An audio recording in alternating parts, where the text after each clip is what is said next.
As children, our parents equipped us with tools we need to guide us through life. In this series titled Reparenting Your Inner Child, Mrs. Shimona discusses essential lessons required in everyone's development and how we can fine-tune our inner programming. Mrs. Shimona is an international lecturer and founder of OMEC, a nonprofit organization dedicated to in-depth transformational learning and living. Hi.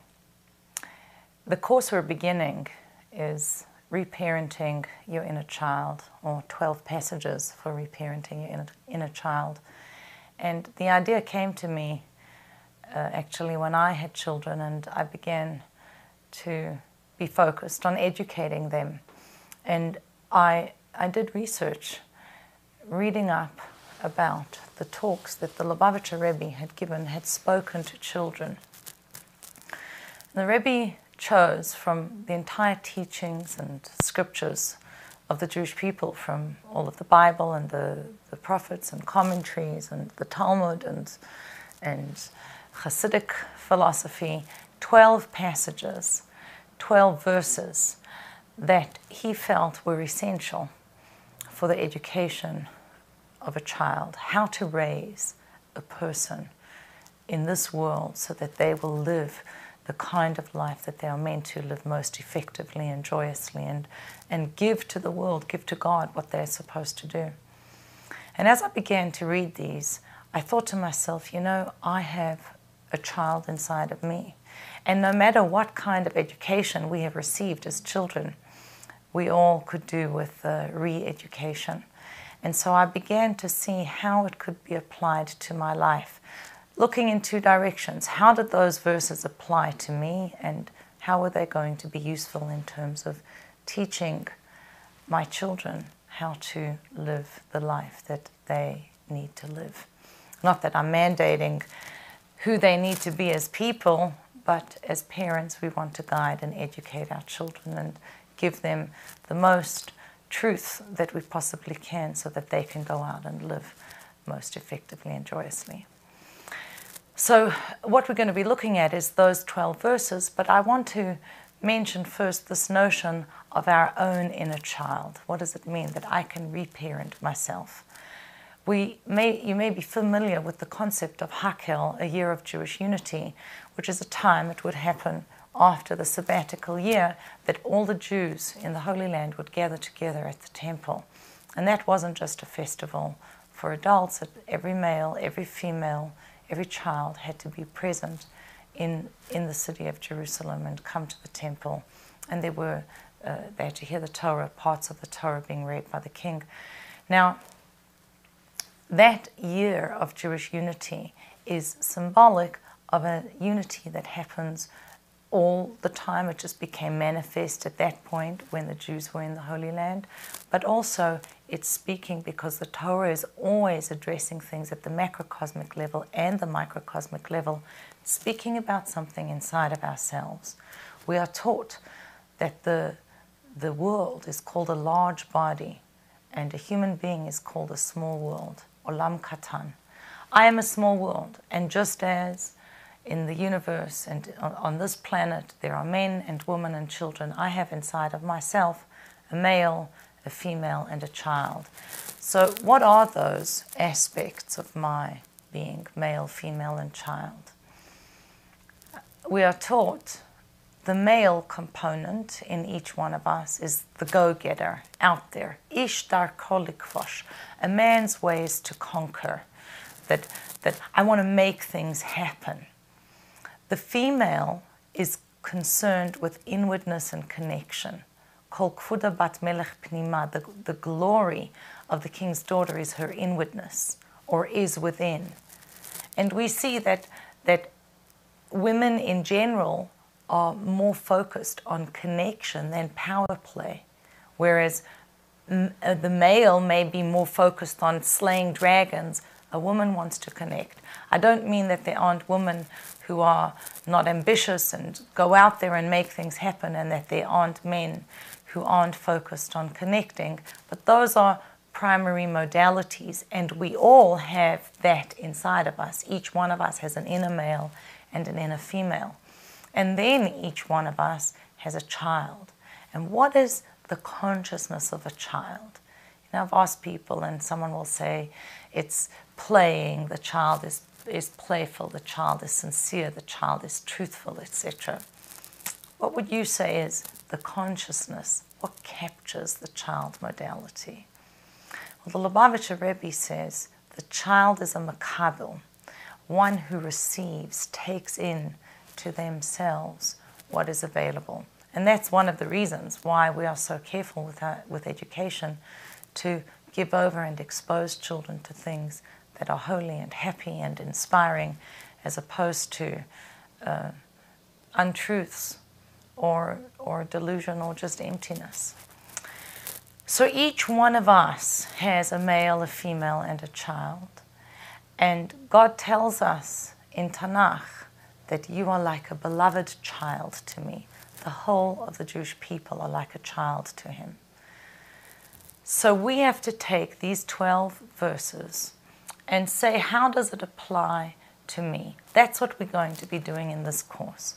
But what I would like to share first is a discourse, a talk that the Rebbe gave over to children when he first began establishing his organization for children. I think it's essential for us to communicate to children of this generation, and also to ourselves.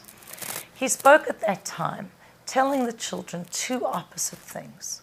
On the one hand, encouraging them, you must know that you have a negative inclination inside of you. A part of you, we can call it the Yetzer Hara, the evil inclination, the animal soul. A part of you is selfish. That is the Alter Rebbe's definition of evil.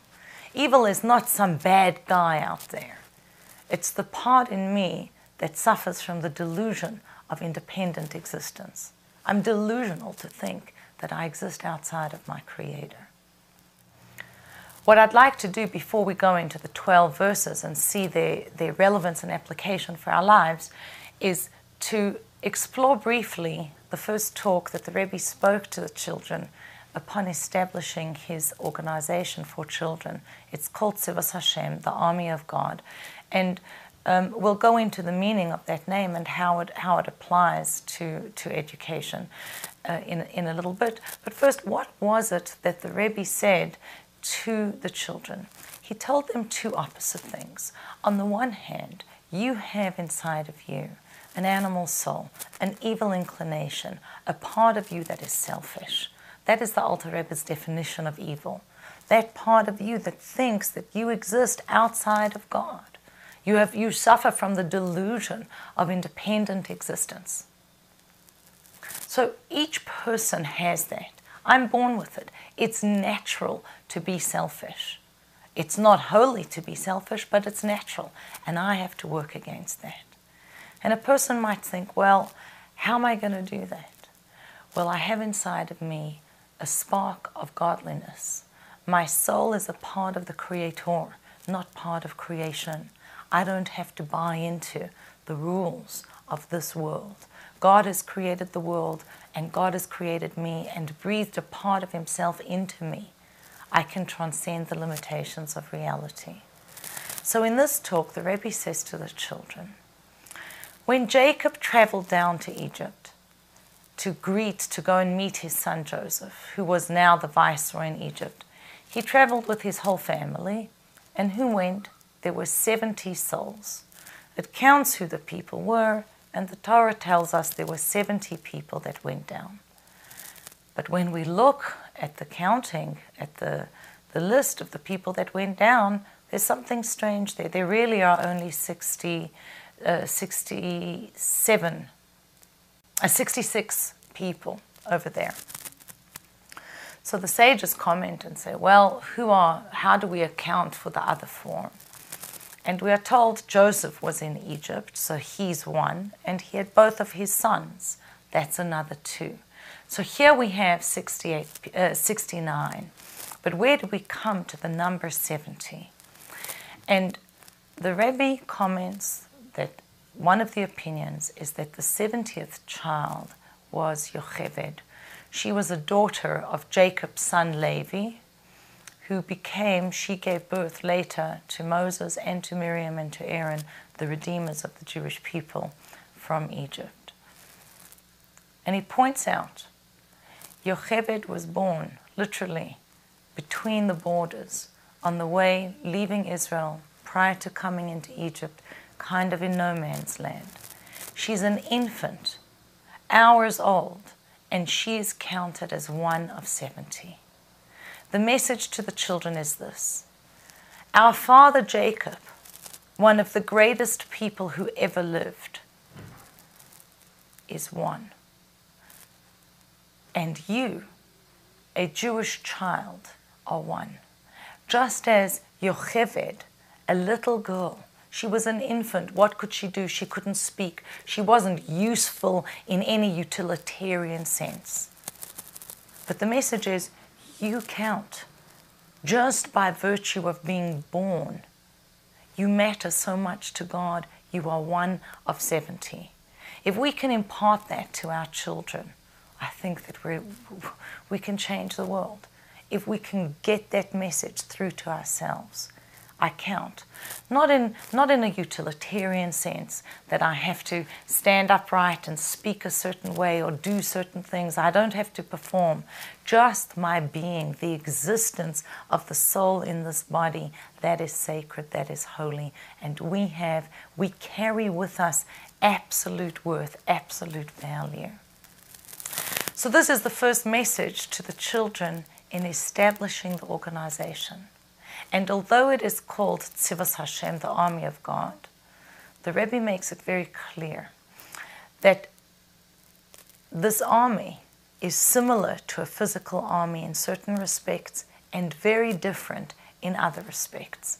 Someone once approached the Rebbe and said to him, "Why are you calling it an army of God? Aren't our armies, have to do with violence, etc.? It's not such a positive connotation." And he said, "I thought long and hard about what to call this group, and army is what is needed, because what we need to inculcate. We live in a culture that is very much, the me generation. Who was Person of the Year last year? I think for Time magazine, I don't remember, but it was you, the consumer, right? iTunes, iPhone, YouTube, etc. The me generation, and that what we really need is to see that we are part of an authority and identity that transcends us, very infinitely transcends us, and that somehow by surrendering to this higher space, I can discover myself and my own gifts more fully. So the Rebbe said to the person, I thought about it, and I am of the opinion that what children in our generation need, they have enough of that individuality in my voice. They need to develop that sense of being beholden to an authority, and particularly to God. In this case is the authority, not just anyone who's telling us what we have to do. So each of us has our own internal child that we have to nurture. It is a recipient. We have to be feeding it inspiration and information, teaching it how to be disciplined. And each of us has to know, I have these two opposites inside of me. One part of me is selfish. It is egocentric. It's living a deluded existence. And I have to pierce through the curtain of cosmic amnesia and find my godly self. And if I can just remember that I have that point inside of me, I'll already begin to live a different existence. It means I just have to stay connected to the fact that I have that point of Yocheved inside of me. Doesn't matter what I do, a couple of hours old, but one just the same as Jacob was one.